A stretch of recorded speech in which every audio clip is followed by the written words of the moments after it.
Hey guys, this is Miss Harlequin, and in this video, we are going to be learning our new vocabulary words from our next story, Lamb to the Slaughter.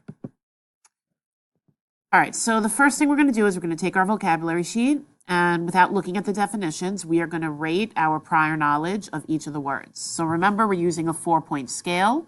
1, you've never seen or heard the word before. 2, you've seen or heard the word, but you're not sure what it means. 3, you know the word, you can give the definition.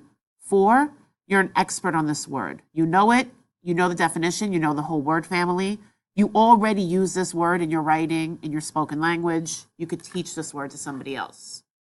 First word is tranquil. Second, blissful. Third, luxuriate. Fourth is bewildered. Fifth is exasperated.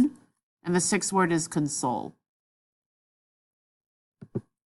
All right, so when a place or your state of mind is peaceful, quiet, and serene, you could describe it as tranquil.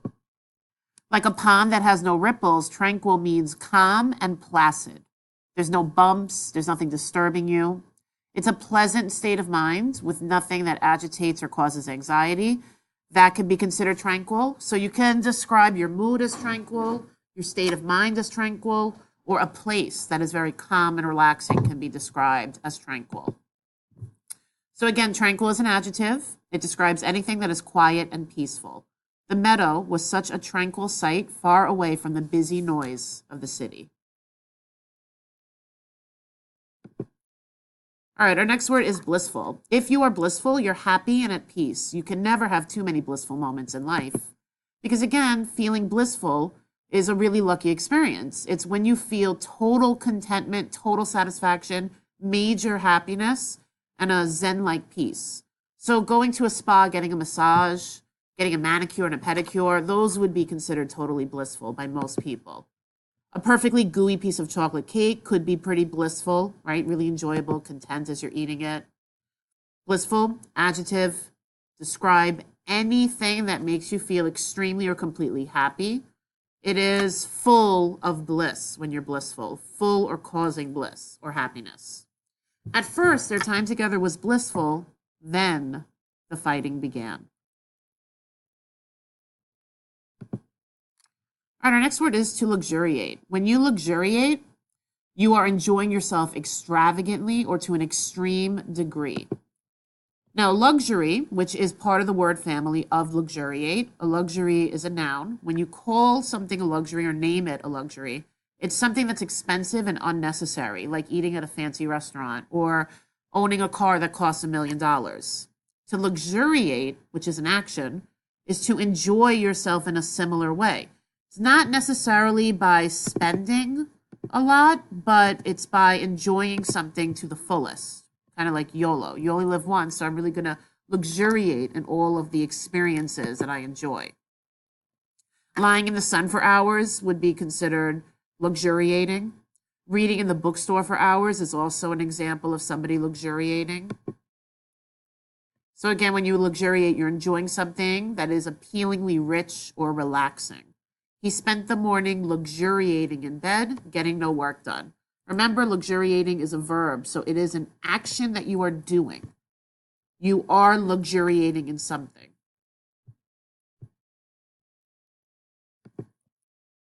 All right, our next word is bewildered. If a conversation about quantum mechanics leaves you feeling bewildered, in other words, it makes you feel lost and befuddled, you shouldn't feel bad because physics is a very baffling and confusing subject. Bewildered, if you break the word apart, it's be plus wildered, which basically means thoroughly gone astray into the wild. That's why you actually see within the word wildered, the word wild.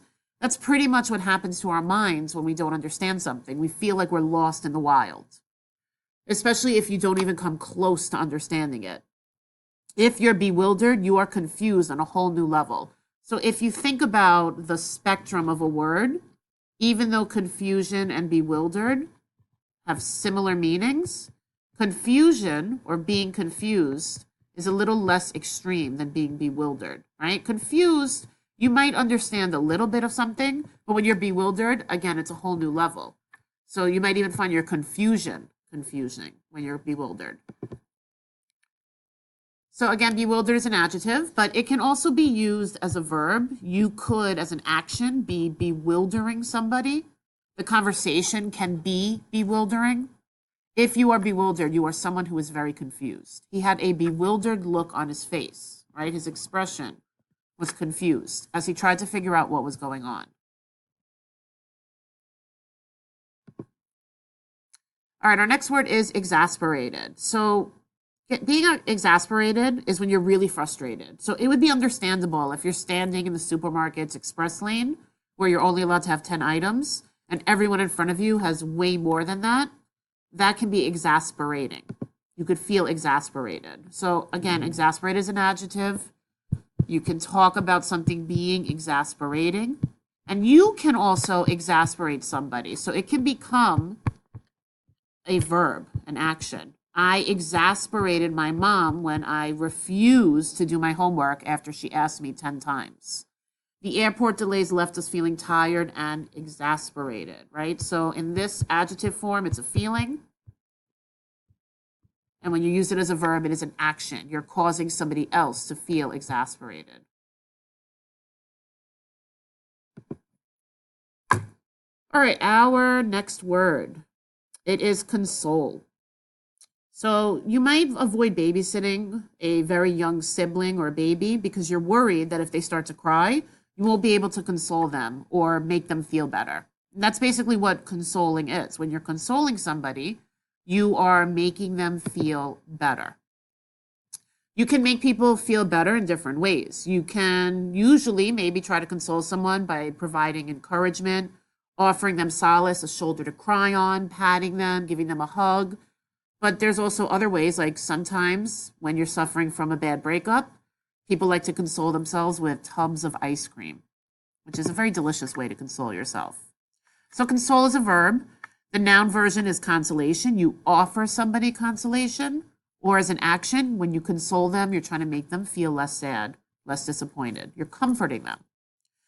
Though we tried, it was impossible to console her after the death of her beloved husband.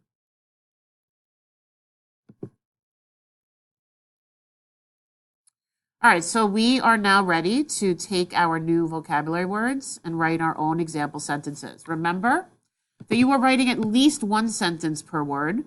Your sentences have to contain context clues, so there have to be enough details that if somebody didn't know what the word meant, they could figure it out from your sentence, and you have to use the word properly. For example, blissful is an adjective, so you can't say, I blissful my video games. It is not an action, it is not a verb.